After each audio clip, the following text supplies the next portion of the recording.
P Square Squad. It is your girl, Prophetess Ree, and I'm here with another episode of the Pretty and Powerful Podcast. I appreciate each and every one of you who have been watching faithfully week after week, who have been sharing the broadcast. I thank you so much. I love you all, and I do this for you. For those of you who are new to the podcast, welcome, welcome, welcome, welcome to the P Square Squad. I pray that something that is taught or said on today blesses your life.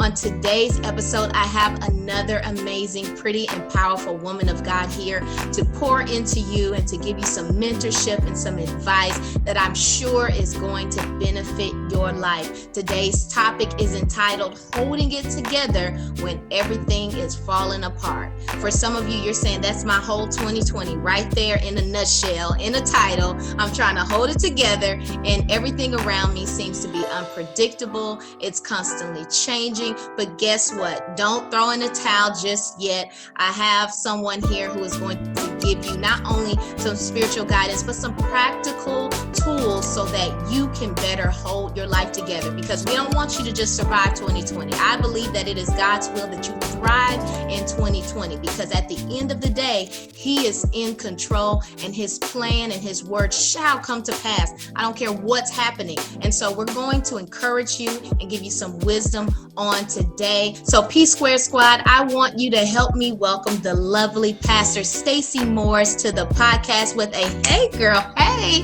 and welcome her so that she can sow into you today. Welcome, Pastor Stacy. It is an honor to be here this morning. I am so elated to be able to share with you all today. I don't sit in a seat of authority, making it seem like I know everything. I know a little bit of something, and I hope that modest, y'all. Listen, I hope that what we share today is a blessing to you all, and that it is most importantly that it helps to push you and propel you forward, because that's where a lot of people are right now. They're stuck in 2020. But 2020 only lasts 12 months. Hello. Come on. Yes. Yes. It's only 12 months, y'all. I promise you. It's been a long 12 months, but right.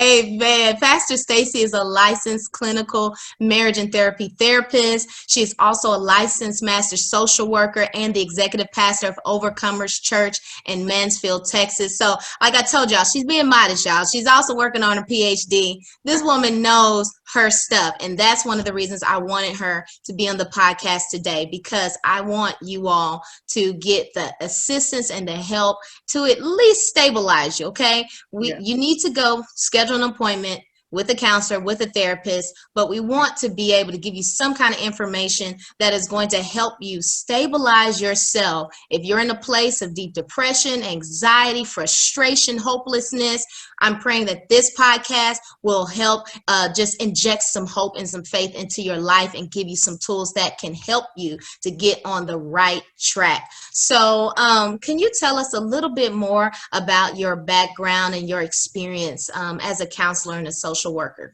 Yes. So I have 2 clinical licenses, which means that I'm a glutton for punishment. And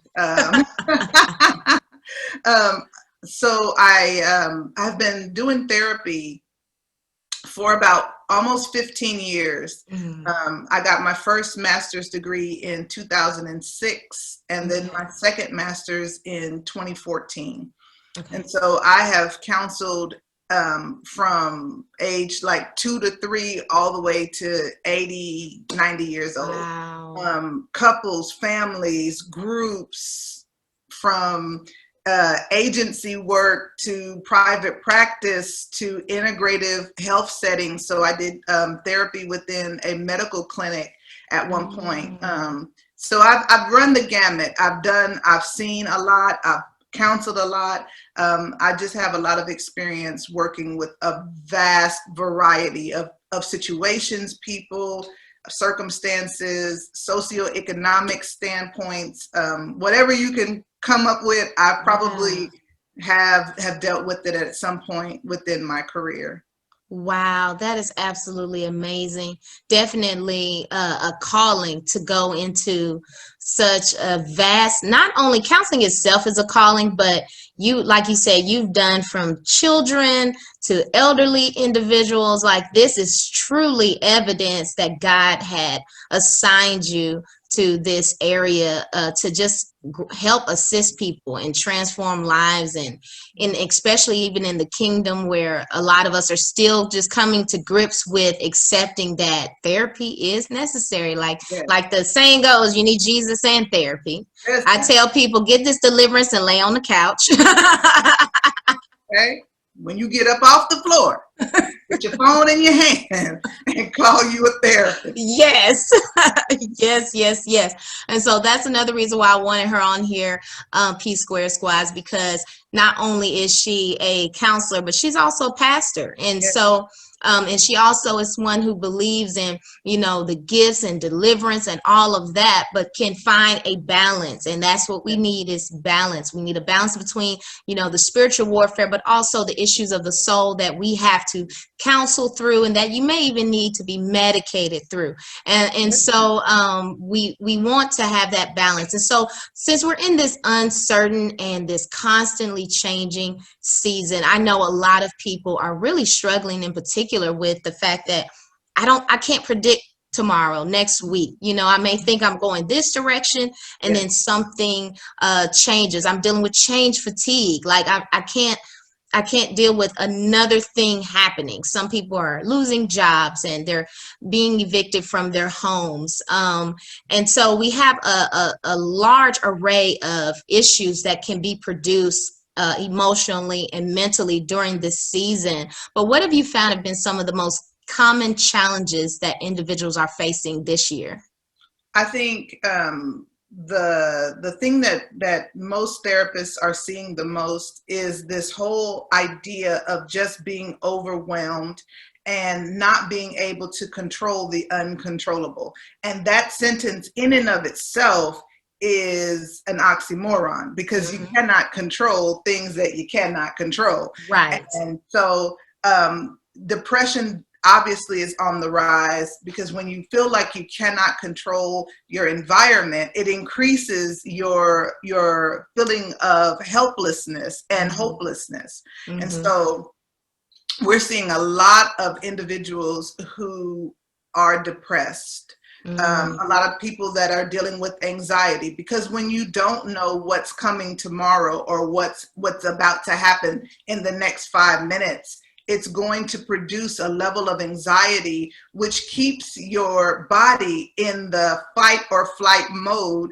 And your body is not designed to have that level of cortisol running through your body all the time. Right. And so there are a lot of health implications that come from being constantly in a state of anxiety.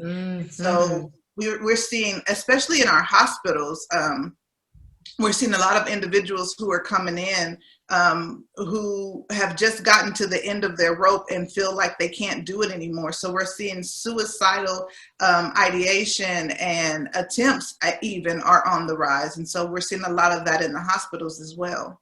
Wow.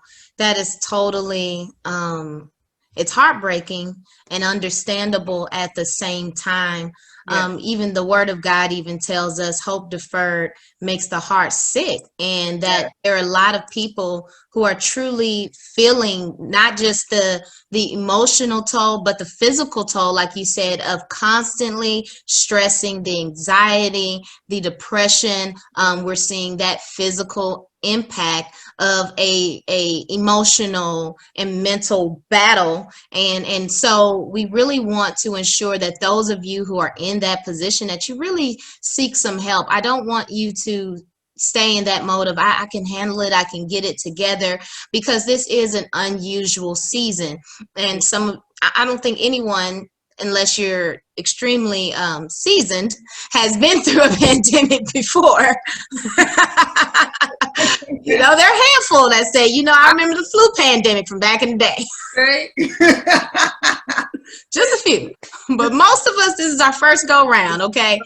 And so this is, even for the strongest people, has, you know, knocked you off guard a little bit. I know even for me personally, I had specific plans this year, and I'm like, okay, now I gotta readjust and recalibrate all the things that I plan to do. And so for those who were already, and I think that's something we have to consider, there were some who began this year already in a bad situation. Yes, yes. And so it's been a compounding of circumstances and situations, and not to mention the fact that quarantine forced a lot of us for the first time to sit down, because a lot of us, we spend our day trying to put so many things in line that we don't have to deal with the things that have been going on the inside of us.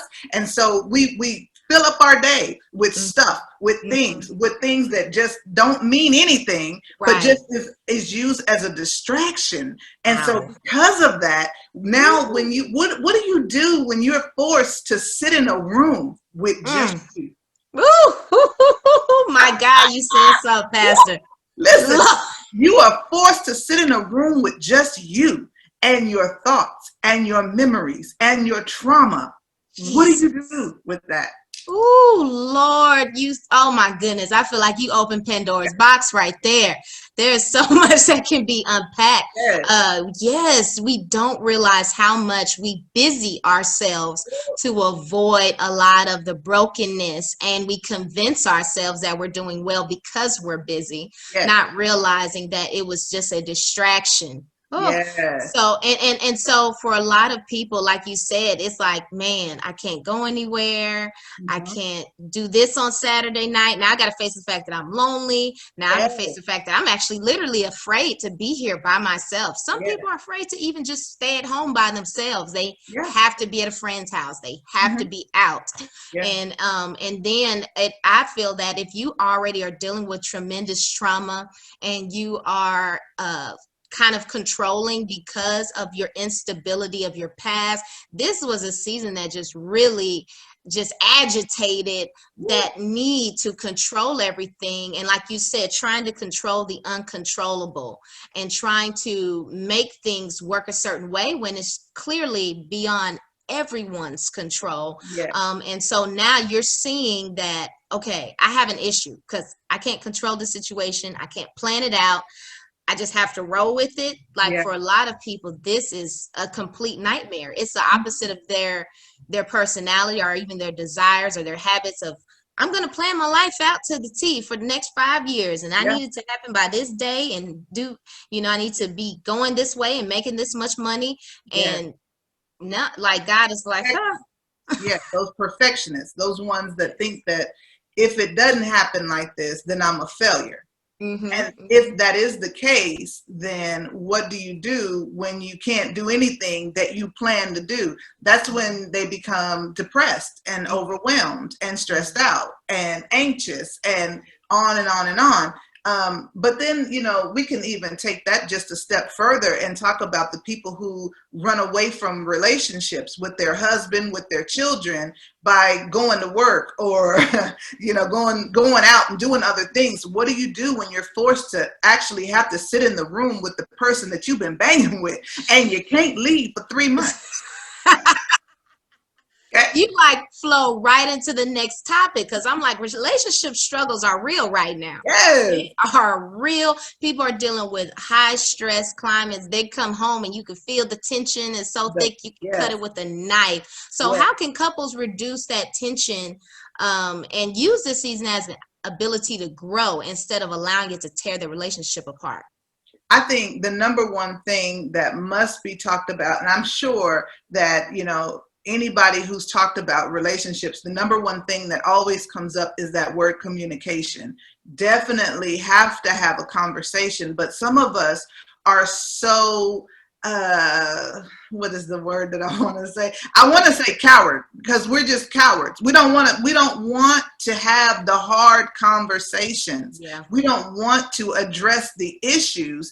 And so rather than addressing the issue, we will make other things the issue, and we will weave that in there, in that, in that snaky kind of way. But at the end of the day, as adults, we have to learn how to have conflict and be able to communicate with our spouses, our significant other, what the actual problem is. I don't need you to tell me you tired of me leaving my socks on the floor, when the issue isn't that. The issue is that you're not going to work. That's the real issue. Okay, you're not bringing no money in. That's the real issue. But because you refuse to deal with that thing, you want to harp on the little things, and that's when they become those issues where, they're saying that we're just constantly nagging. Well, yeah, you're nagging because you refuse to address the real issue. Yes. Get to the heart of the matter and have that conversation. What if the conversation needs to be, this is not working? Ooh. That's the real conversation you need to be having. Lord. You don't want to have that conversation because it's benefits you to have the person paying your bills, and okay, we ain't go there. Jesus. They like, look, I can't lose this utility payment in the Rona season. Now we gonna have to make this relationship work. I can't pay all the bills myself. Even though it ain't benefiting neither one of us, we gonna make this work. No, but yeah, having those hard conversations, that I think that's a big piece of it. But then also finding common ground, understanding that if this is a relationship that God ordained and that God brought together, then finding that common ground and understanding that this person that I'm trying to talk to is not the enemy. Yes. He or she is not the enemy. Yes. They're not the enemy. Yes. And if they're not the enemy, then I cannot talk to them in such a way that then would make them be the enemy. That means I gotta watch what comes out of my mouth. Because as women, we can tear a man down. And we can speak death into a situation that was designed to give life. My God, that's so good. Me and my husband, when we counsel couples, we always make them look at each other and say, you are not my enemy, because you really can lose sight of that. I mean, in that moment, honey, you're tap dancing on my nerve and on my wounds, and you about to get it. You're about to get it today. That's so good. Stop avoiding the minor issues and really deal with the root of the matter. I tell people, we don't deal with fruit. We got to get to the root. You're trying to treat fruit when it's going to keep returning if you don't get to the root of it. And so we can't just say, okay, let's deal with you not picking up your clothes. No, because that's not the root. It's going to continue to happen. And you guys, there is a such thing as healthy conflict. You know, we have to stop telling people that if there is disagreement, then there's something wrong. We are two different people and we have the right not to agree, but it's how we disagree, and so we need to make sure that, like you said, we're finding that common ground. One of the things that I love to do with couples who are in a bad situation and they just can't, they're feeling hopeless, is I ask them, has there ever been a time where you weren't arguing? Has there ever been a time where you were getting along and things were going great? And they're like, yeah. I'm like, well, tell me about that time. And they say, well, the other day we were having fun, and we were remembering some of the stuff that we'd gone through, and we were being nice to each other, and I got agitated about one thing, but I let it go, and we just had a good day. And I'm like, okay, keep doing that. Like, you can identify that there are some times where things are good.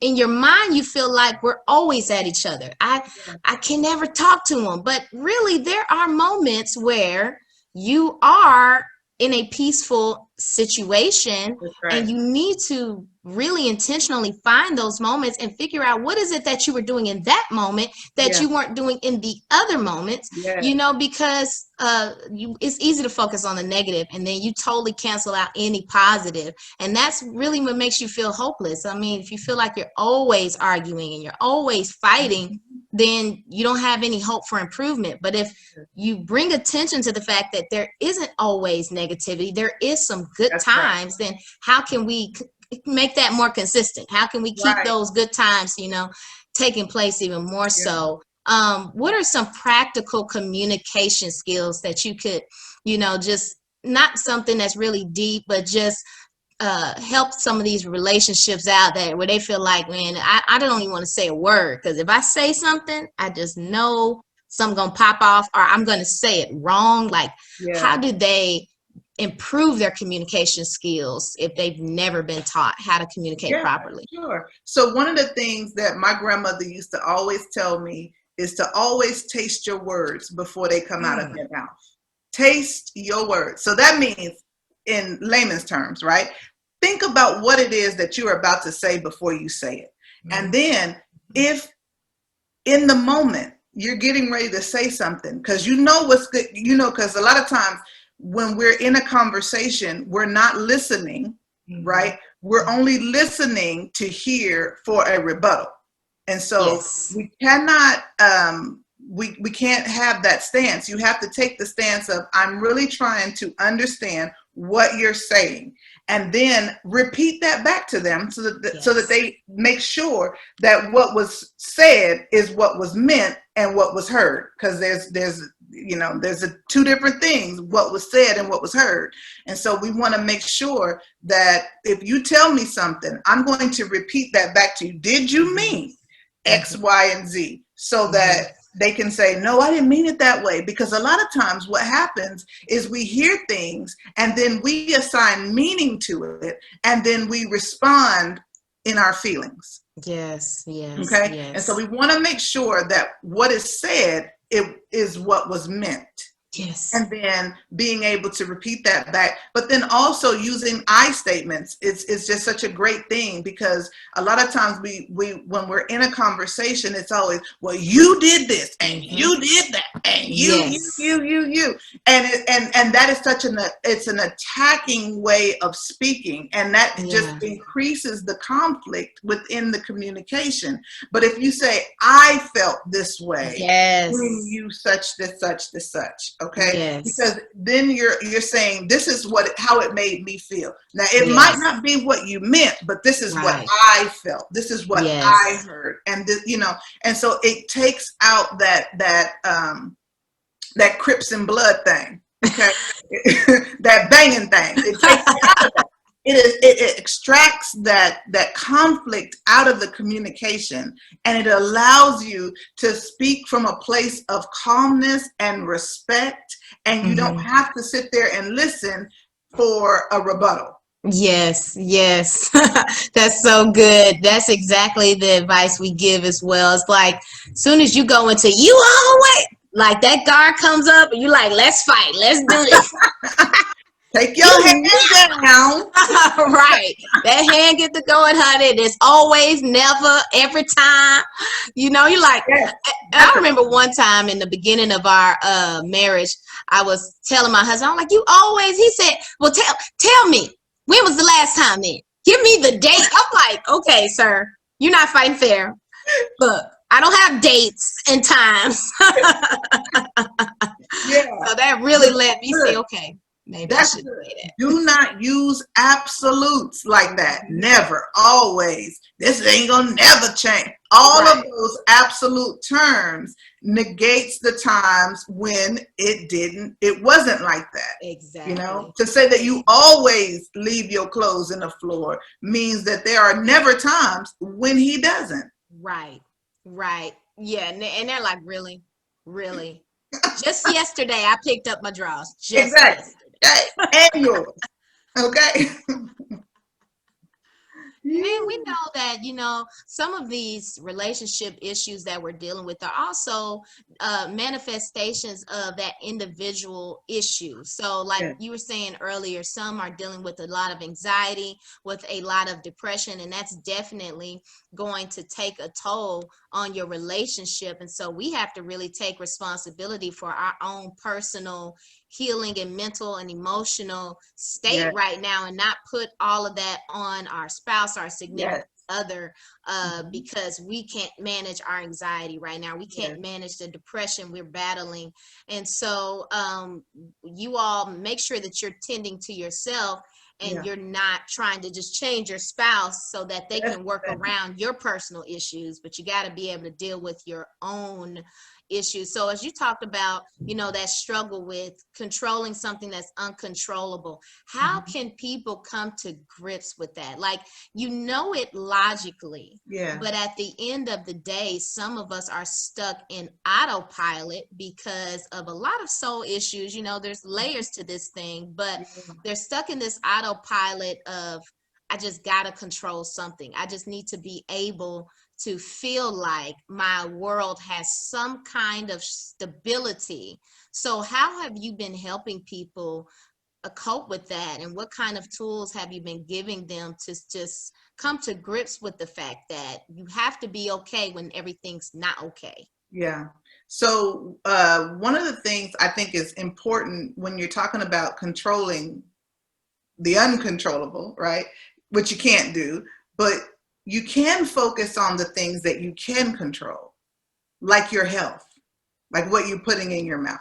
Mm-hmm. Okay. Those things that you can control, the amount of self-care that you're doing, the Mm-hmm. things that because if you focus just on the things that you cannot control, it just becomes a continuous spiral. But if you focus your energy and attention on the things that you can control, then the things that are uncontrollable don't have as much weight in your life. And so I'm constantly telling people, you've got to take care of yourself. Get yourself into a routine. The pandemic, I know that we're kind of coming out of quarantine now, um, but you still need a routine. You need to have, if you don't have a routine for your day, then you're just saying whatever comes is okay. Now, granted, there are going to be things that happen and that come up that are going to interrupt your routine or try to keep you, from being able to get things done. However, the idea that you actually took the time to say, this is what I want to accomplish today, and I'm going to make every effort within my control Yes. to get things done, Mm-hmm. then you're giving yourself permission then to focus in on things that you can control. So making sure that you've got a good self-care regimen. What are you doing to take care of yourself? Not just busy work, but things that actually bring you joy. I never say happiness, right? Because happiness is determined by what happens. And if something good does not happen, then the idea would be that I can't be happy. Uh-uh. Joy comes from the inside out. Joy is what God places on the inside of us, and we have to tap into that and make that manifest in our lives. Now, things might be going crazy all around us, right?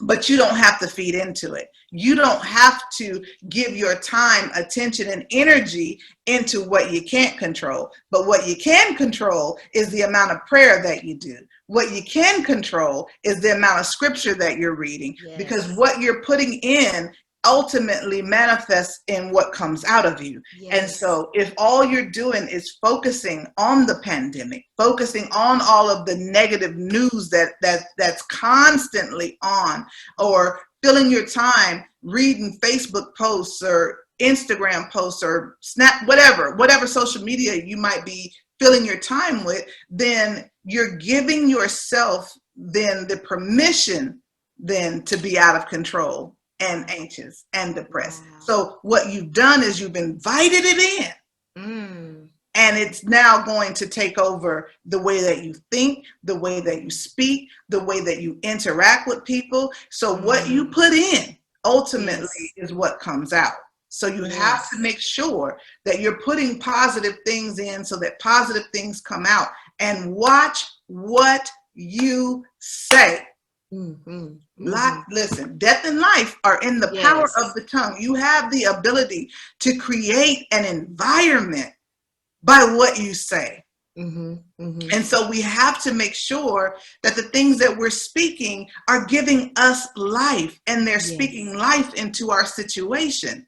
Not, well, you know, this year is horrible. I can't take it anymore. If one more thing happens, like all of those statements are literally inviting the enemy into your life. My God. Because ultimately, you already know something else is going to happen.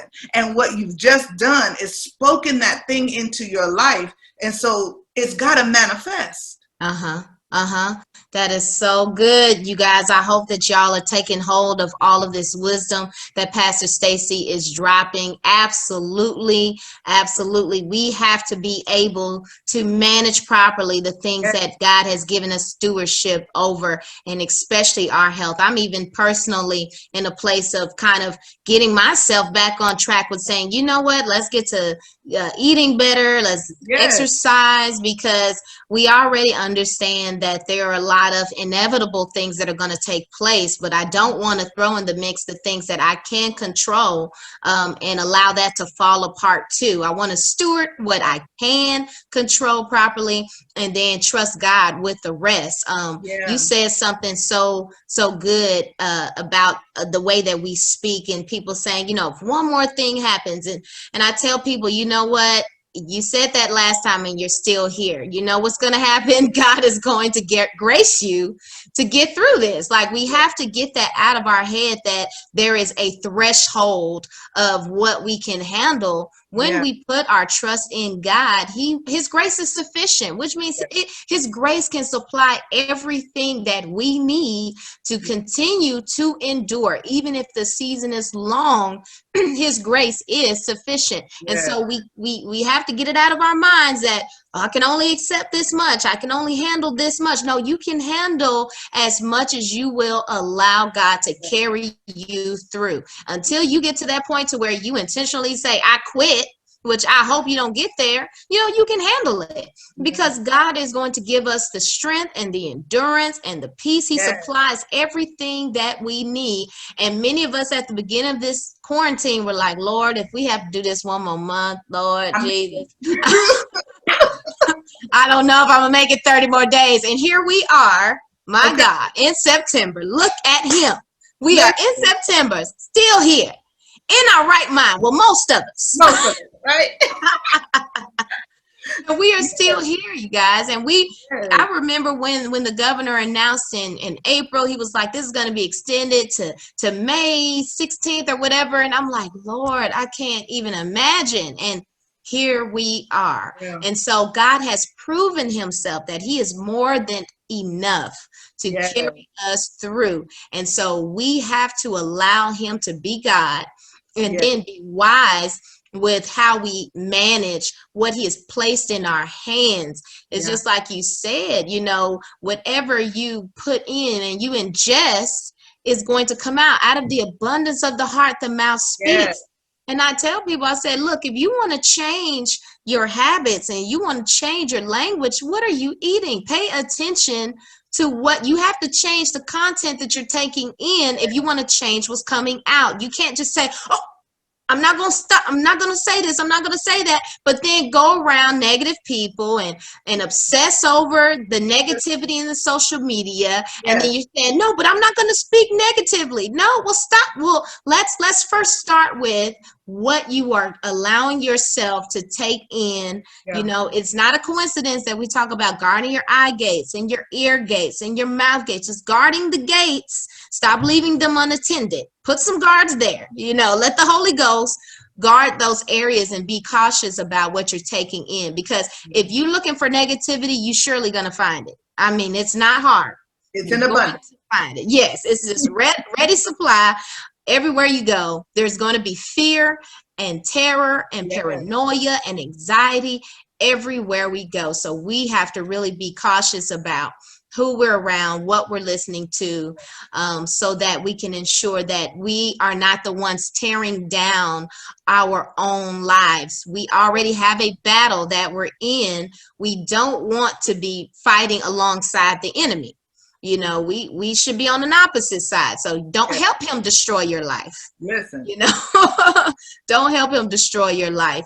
How can parents assist their kids emotionally and mentally during this time? A lot of parents are their children are in school, and so they have to help them not to feel fearful, or you want to teach them to be cautious, but you don't want them to be fearful. And then you have the ones who are doing remote schooling who are frustrated because it's not like regular school, and they're disappointed that they're still at home. So they're like, I wake up every day, it's just the same. I remember one time I asked my oldest, how has she handled the pandemic. This was earlier in the year. She said, everything's the same. Every day I wake up, it just feels like it's the same. She's like, I'm just getting tired of the redundancy. Yeah.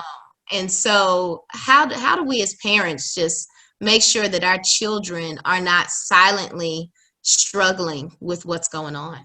Yeah. I think one of the things that is paramount in this era that we're living in right now, this season, is that we're making time to check in with them, because a lot of times we just assume that they feel this way or that way. Allowing them to give voice to what's really happening, and not in a way that is condescending or anything, but allowing them to be able to give voice to really what this time means to them, and really trying to understand, because it's really important that they have the language to be able to articulate how they're feeling about this time, but then also, what would make it better? What could we do? I mean, finding time as a family to get together and to discuss and to talk about, how are you managing, being here with all of us all the time? What do you feel about doing remote school versus in school, learning? Being able to, it always goes back to that issue of communication. It always goes back to that. But, aside from just the communication piece, finding some time to connect with them one-on-one. And I know that's difficult, but taking, if you have multiple kids, taking one of them, at a time on a walk, and just allowing them to just talk about life. It doesn't have to necessarily be about the pandemic, but just an opportunity to reconnect and retool that whole relationship. And then another thing would be the routine piece, making sure that even at home that they are on a routine. At the beginning of the pandemic, one of the things I thought was horrible with the Mansfield School District, they just told them it's online learning. You clock, you check in whenever you check in. The work just needs to be done within 24 hours, that kind of thing. So it left them feeling so just, I can sleep till 7 p.m., and do my work at 3 o'clock in the morning. They had no kind of schedules, and it just threw everything off. And so we want to make sure that they're keeping some kind of regimented time frames for things, but then also making sure that they get out of the house.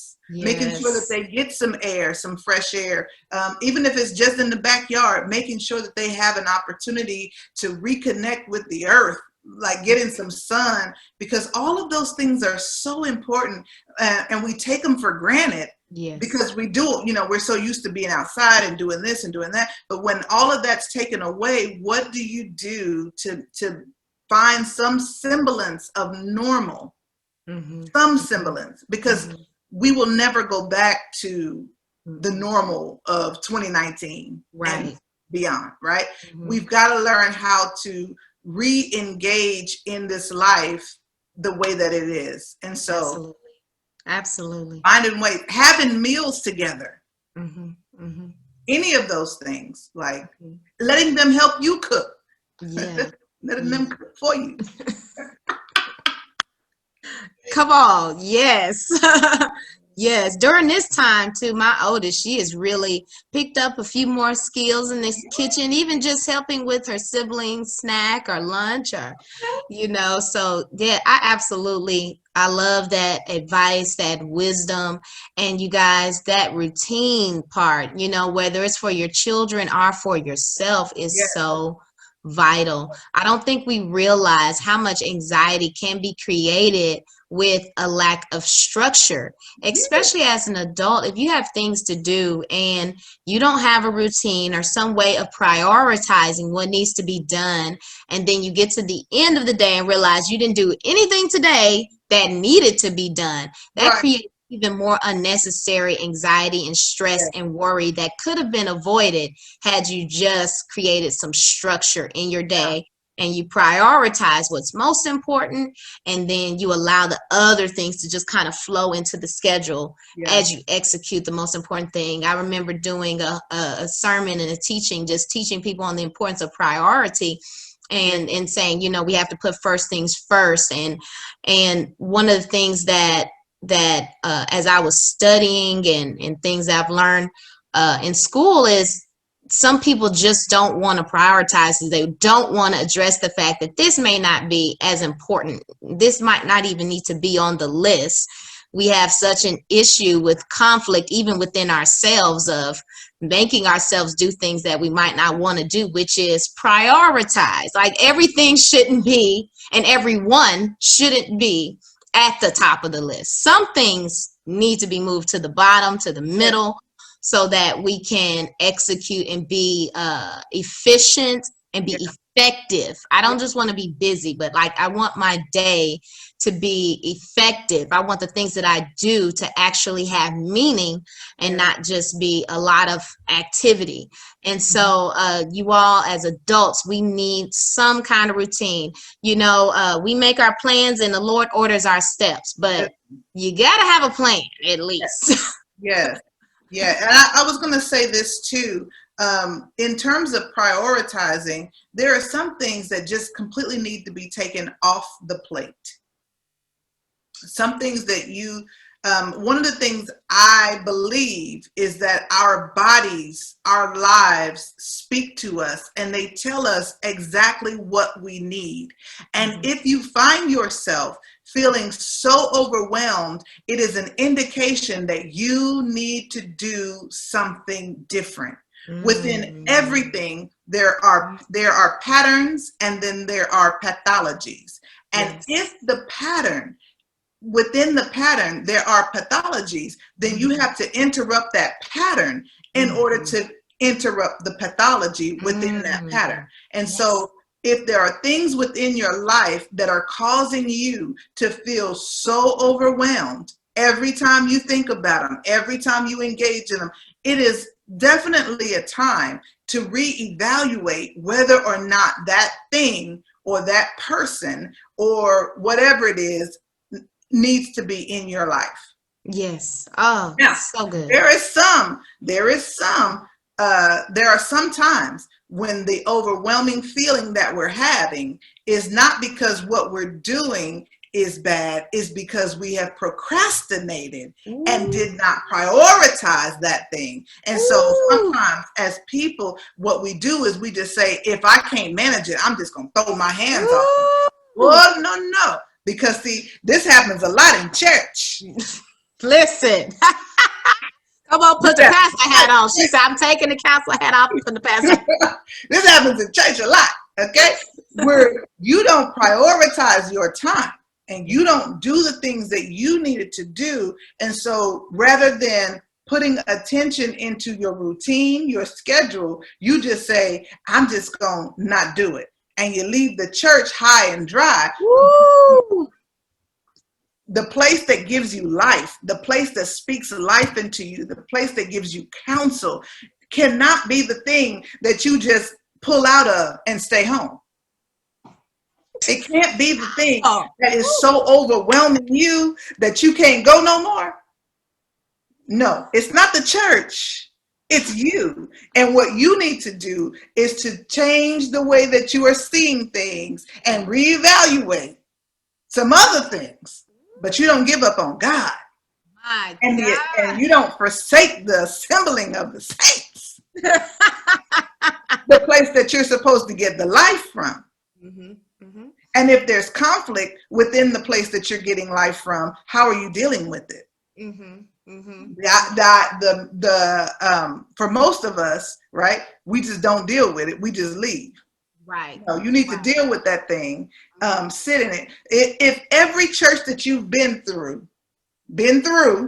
okay, has the same situation happening over and over, could it be that it's not the church, but maybe it's an introspective look that we need to look at the man in the mirror and then make some change? I think Michael said it best. I'm gonna start with the man in the mirror. Okay, make some changes there, and then see if that. Lord have mercy. The common denominator is you. Well, and you can take church out of it because we don't want to be overly churchy. Okay, take church out of it. Right. What if every relationship that you have been in ends in the exact same way? Ooh-wee. Lord. So it's not the other person. Now, it could be, but who's picking them? Y'all, she is tap dancing all up in your business. Don't turn the channel now. Don't jump over to another Facebook page, because you need to hear what the woman of God is saying. She's trying to help you today. We have to remember that it starts with us. We cannot control everyone else, but we can, deal with how we handle the situation. Yes. This is why it's so important for us to gain some understanding of different personality types and different communication styles and all of that.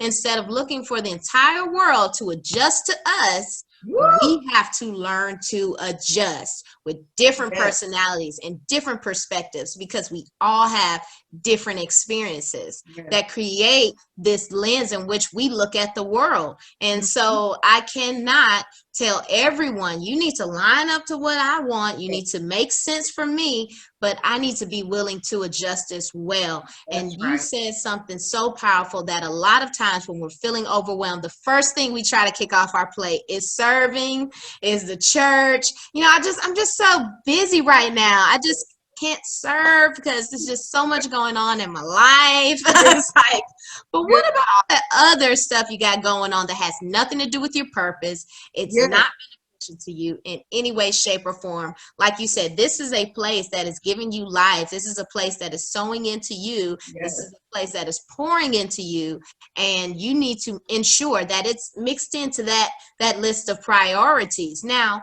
you may have to talk to your pastor and adjust some of your responsibilities. But talk to them. That's right. Like you said, don't just abandon your posts. You have to communicate and let them know what you're going through so that you all can find a way to adjust in a way that will benefit everyone.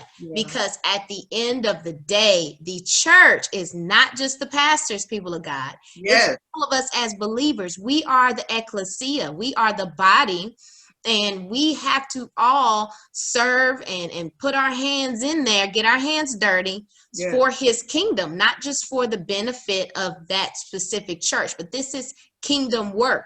And so as you serve your church then is a part of the kingdom, and you are still serving the kingdom as you serve in your church.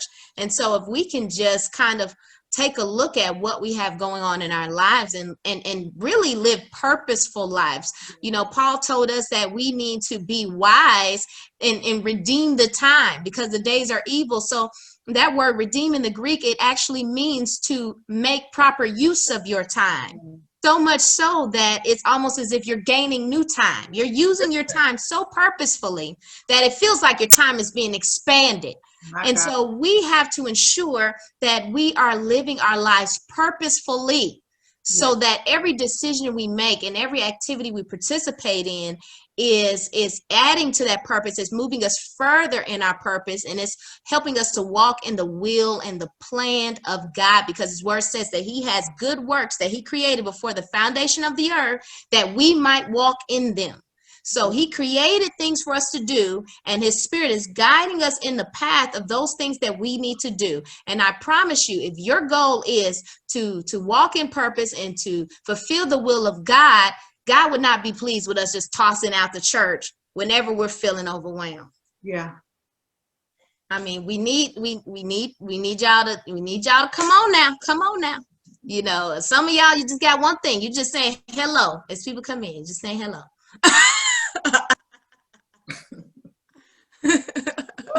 Yes. Okay. Just saying hello. I promise you, it's not gonna stress you out. Just stand at the door. Hallelujah. Hello. God bless you. Thank you for coming in. Good. Listen, and if that's too much for you, there's other things that can be done within the ministry, I'm sure, that doesn't require you to interact with anyone. So true. So true. Yeah. So true. So, okay, guys, let's keep God, of course, at the top of our list, and let's keep his kingdom at the top of our list. Yes. And then we'll sift through all the other stuff. That's and right. Determine, hey, this may be something God wants me to do, but just not in this season. Sometimes it's just not the right time. You know, it's the right thing at the wrong time. So take some time to do a little inventory for your life, prioritize, put a routine in place. That's one thing that Pastor Stacy has been saying this entire time. We're talking about depression, anxiety, your children, all the different topics she's covered. One of the main things, that common thread, is structure. Structure. Your life needs some structure. Yeah. So just because the year is unpredictable doesn't mean that your life has to be unstable and constantly unpredictable. Yeah. What you do too when you create a routine, I don't think people realize, they think like a routine and schedule restricts them, but it actually leaves room for unpredictable things. So when you have some kind of structure and something that's unexpected comes in, you can actually look at your schedule and say, well, you know what? I can address that. I got an extra 30 minutes over here. I have an extra hour over here. But when every day as you're flying by the seat of your pants, you always feel like you don't have time for anything because you have no order whatsoever. And so create that routine so you can find windows of time that can be adjusted when the unexpected happens, without your whole world falling apart and all of your things that you need to do suffering because of that. Before we head out, I just want to give you the opportunity really to just give some words of encouragement to those who are watching, who are feeling like, I don't know how much more 2020 I can take. I'm ready to be out of this year. Can you just encourage them a little bit before we log off of this podcast? Yes, absolutely. Understand. I started this podcast off saying that 2020 is 12 months. It may have been a surprise to you, but it was not a surprise to God. All of this was designed by God for a purpose. We might not understand the purpose, but it is definitely something that we can get through. You've already made it 9 months. You got a couple more. But even if you still feel overwhelmed, understand this, that yea, though I walk through the valley of the shadow of death, I will fear no evil, because his rod and his staff, they comfort me. If you would lean into God in this season, he will give you a peace that passes all understanding. And here's the thing about God, is that it doesn't matter the detours that happen along the way, God knows, and in his timing, he will put you back on the path, right? That leads you back into purpose, back into your destiny. His destiny, his purpose, his plan has not changed in your life. He still has a plan for you. He still chose you, and he still wants you to have peace and joy be the dominant themes, even in 2020. Yes, yes, yes. I love it. I love it. I love it. Thank you so much, Pastor Stacy. I want you all to hold on to those words of encouragement. God still has a plan. It shall come to pass. He is not at mercy to 2020. He's the one who's allowing it, like you said. So you all keep that perspective at the forefront of your mind, and I want you to hold on to that so it can encourage you. Pastor Stacy, how can our viewers connect with you on social media? Yeah, so I am on social media as Stacy Morris, on Facebook and Instagram, I believe. I'm not really on social media a whole lot, just because I have learned to prioritize my time. However, if you want to connect with me, Stacy Morris on Facebook and Instagram. Also, our church, we have a church Facebook page as well, Overcomers DFW, on Facebook as well. You can hit me on our Facebook page as well for the church. Amen. If you are in the DFW area, in the Mansfield area, Fort Worth area, Arlington, check them out, Overcomers Church. And as she said, it's Overcomers DFW on social media. So make sure you get connected. Well, that's all that we have for you on today. It is my prayer that something that is said empowered, encouraged, and enriched your life in some kind of way.